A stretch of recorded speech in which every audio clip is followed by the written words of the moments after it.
Okay, ladies and gentlemen, so today what we're really going to do is we're going to start a new era in American history known as the Progressive Era. So the Progressive Era lasts from 1890 to 1920, and really this is the time period that follows the Gilded Age and the Industrial Revolution in the North. And what's really happening in the Progressive Era is America's trying to reform their society, fix their society, and kind of address issues and problems that were kind of being ignored and that came up during the Gilded Age. So, what we're going to start with in this screencast is really kind of just some of the issues that have been going on in the United States at the time, and kind of how the Progressive Era attempts to fix these different issues. So, we're going to start with problems of industrial America. So what I would do now is think back. Like, what are some of the problems that are going on that you would identify as big issues going on during the Gilded Age that need to be addressed, need to be fixed? Because quickly in the Progressive Era, what's going to happen is people are going to start making these things issues that are important and bringing them to the attention of the American government and trying to fix and reform these issues. So the first one that I would identify as a major problem has to do with the growing urban centers of America and these big urban slums that are developing. So in the last chapter, we learned about tenement conditions, these ethnic neighborhoods that are developing. We talked about kind of like the salad bowl effect of immigration and different groups living in these ethnic neighborhoods. Now, the big problems here is that there's very little regulation over building codes, over garbage collection, over things that we take for granted in our city that didn't exist at the time. Think about sanitation, about plumbing, about um, regulating electricity, about building codes. Things like this didn't exist. Uh, Fire safety, fire codes, all these things that are there for your benefit now that you kind of inherited didn't exist in the late 1800s. And so you have widespread problems. You have dirty, unsanitary conditions, people living crowded into apartments, uh, unhealthy air quality, unhealthy conditions in general. So you have urban areas that are industrializing, overcrowded, and it breeds a lot of problems into American society. And that's what was going on in the late 1800s. Now, it starts to happen as Americans, um, some who live in these urban conditions, and a lot of people who don't live in them, who are middle class, who are looking at the conditions, start to try and put pressure on the government to reform and to fix these problems that they see in their society. So the first thing is trying to reform the urban landscape, make it more sanitary, safer, and better conditions overall. Second big thing that's going to happen is they're going to try and push for labor reform and improve conditions for workers.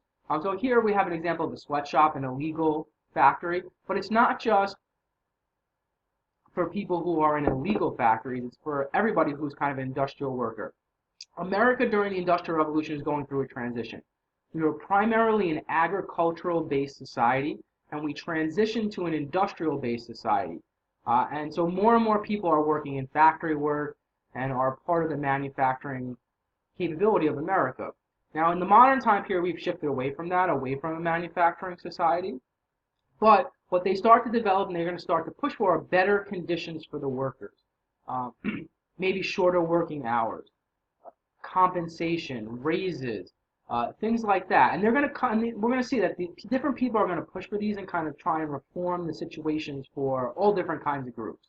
Okay, so they're going to try and fix factory conditions. Second thing or third thing that's a major issue and becomes a major issue or attempt of reform during the year is really all of these big industrialists who they see as corrupting American society in various different forms, whether it's through buying the political process and influencing politicians, or whether it's through manipulating the economic system, building trust, building monopolies, using the ideas of vertical and horizontal integration to wipe out competition. What they view as kind of distorting capitalism and taking advantage of the free market society, they're going to try and curtail that. So they're going to again put pressure on government to regulate businesses more, make sure that they practice good, sound, fair business practices for consumers, and kind of curtail their political influence and their political power, and kind of retake back their democracy, retake back the capitalist system as well. The last big thing that they're going to try and fix is social injustices that they see happening in society. So you see the biggest movement during the era, socially speaking, is going to be the women's rights movement that really takes off and is successful in this era. But you see other movements about social problems in America too. You see a second temperance movement, which we know as prohibition, takes place. You see trying to kind of reform immigration. All different movements are taking place, civil rights that are going on during the time period. So if you notice, Americans are seeing many problems in their society. They're seeing urban, geographical problems. They're seeing political problems. They're seeing economic. They're seeing social. And what you want to understand about this era, it's an era of reform or attempted reform. And the second big thing to know about it is that the groups that are going to try and reform American society are going to do it by trying to get legislation passed through the government.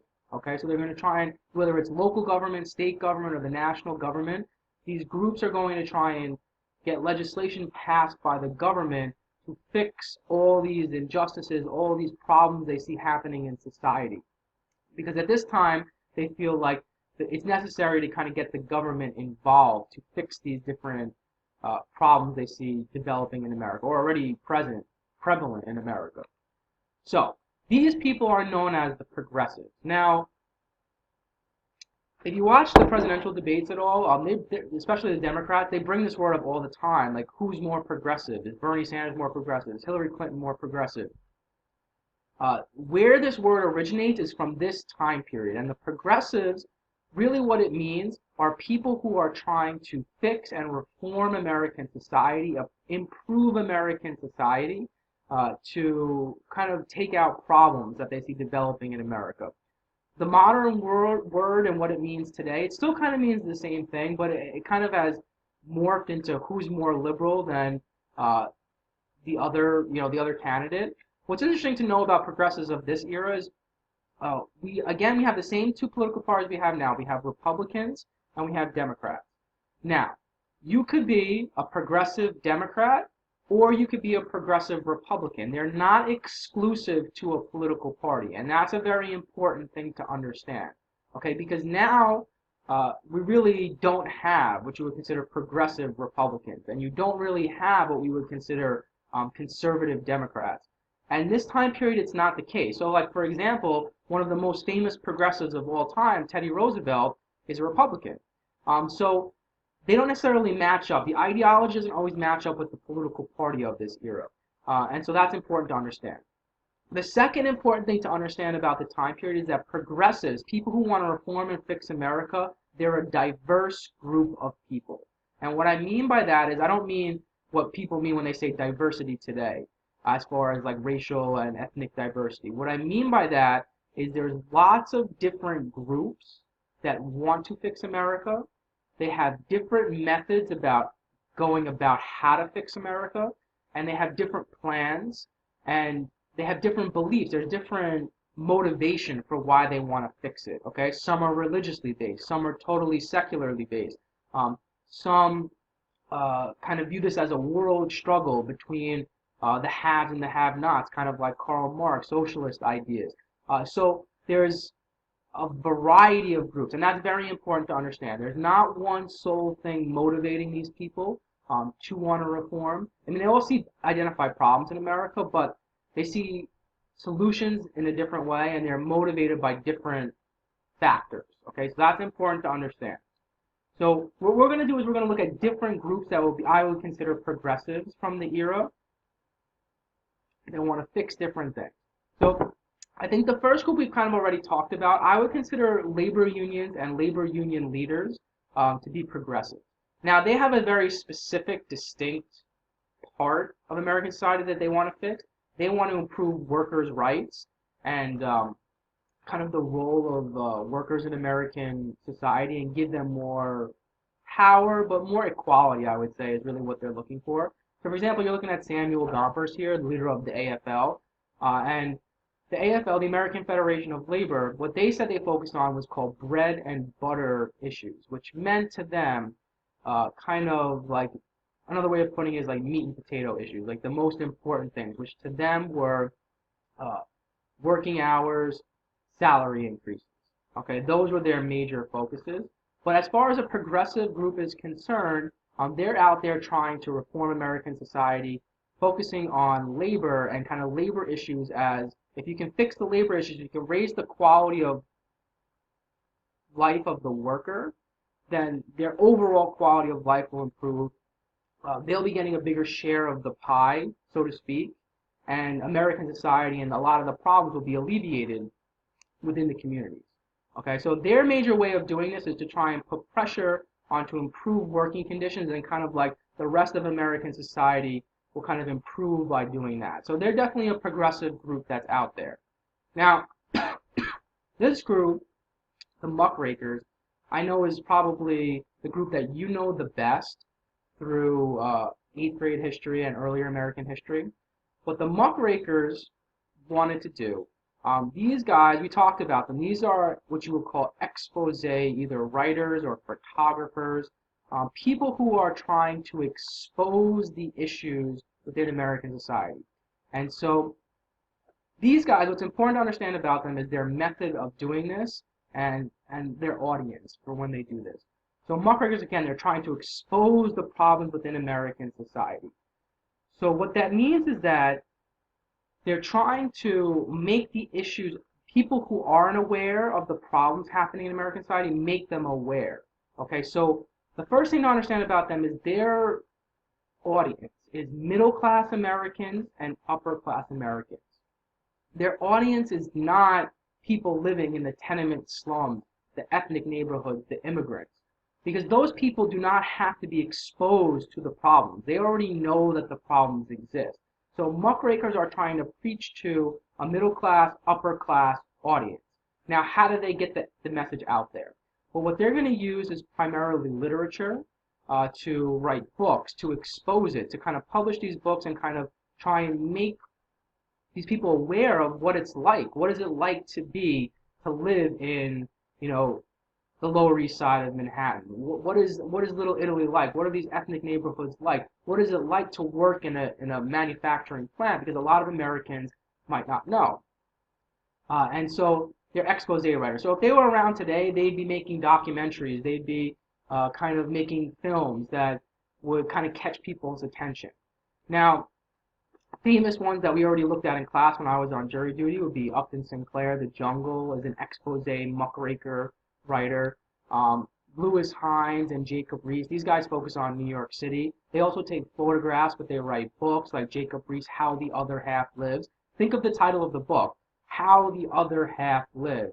Basically saying, like, look at that group that you ignore all the time, that you don't pay attention to. This is what they live. This is how they live. This is what their life is like. Because you pass them by, or you may never go to their neighborhood. You don't know what it's like. And they're trying to expose this to society. Now, what's important to understand about these different groups, or an important criticism to understand about them, they're trying to expose all these issues and expose all these problems. Now, both labor unions and muckrakers, oftentimes they're going to get painted with the brush of socialists. Okay?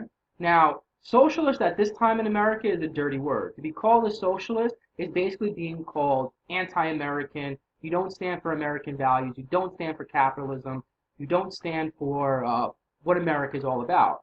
Now, these people are kind of will sometimes be labeled this. Now, some of them actually turn out to be socialists. So, like, for example, Jacob Riis is a socialist. Eventually, they learn this about Jacob Riis. And so, like, what's important to understand is that this is a criticism of these people, that they're just trying to destroy the American system, and that's why they might be exposing these things, or that's why labor unions are out there. And labor unions are painted as violent and, having a socialist agenda. Now, there's some credibility to this, and part of the reason is that socialism is present in American society. So this is, I wouldn't say it's popular by any means. It's definitely a small ideology within America, but it's kind of a growing belief that's present.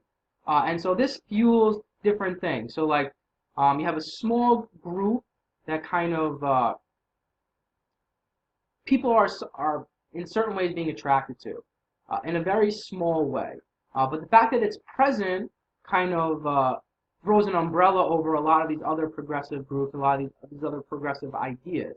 And so that's just important to understand. We talked about the IWW, the International Workers of the World, the Socialist Labor Union. We also talked about how immigrants of the time period are being labeled anarchist and sometimes socialist, bringing in anti-radical American ideas. And so, they're going to pass these xenophobic, anti-immigrant laws. So this is just an important idea to understand that's kind of swirling around there in the late 1800s. Now, another group that's out there is called the Social Gospel Movement, also known as the Social Gospelers. Now, these guys, what they'll do is they go down into these tenement neighborhoods. Their focus is more on, like, I would kind of consider them more like social service people. They go down to these immigrant neighborhoods and they try to offer services for women, for children. And so what's important to understand about them is they're religiously motivated. So these other guys, they're not necessarily coming from a religious place. These people who are social gospelers kind of feel that they have a religious duty to go to these different neighborhoods to try and improve the conditions, to offer them different ideas and try and improve their lives. Now, one of the things that's interesting about this is that the social gospelers are primarily Protestant. You have evangelical, different Protestant groups that are going down and trying to improve these immigrant ethnic neighborhoods. Now think about who the immigrants are. The immigrants are Catholics, the immigrants are Jews. So they're not really all that receptive to being preached at from a Protestant perspective, because they kind of almost feel like they're trying to basically replace their religion and kind of tell them that their values and their ideas are incorrect. So these guys are not as successful because of the Protestant Catholic, Protestant Jewish divide that exists. But they're out there and they're trying to reform American society. The last group that we're going to take a look at is just a group called the Gospel of Efficiency Advocates. And these people, what they think is that the best way to fix society, they view it again as a scientific problem, something that they could fix using science. And so they think all the issues that are going on in America, if we just find a more efficient way, the scientifically perfect way of approaching the problem, then we could fix the problem. Okay, so they're very much about like kind of think Taylorization in the factories, like finding that perfect way, and then you can kind of increase efficiency, which increase profits, which can kind of help society out. They kind of feel like you can apply science to all of these social problems to try and fix these social problems.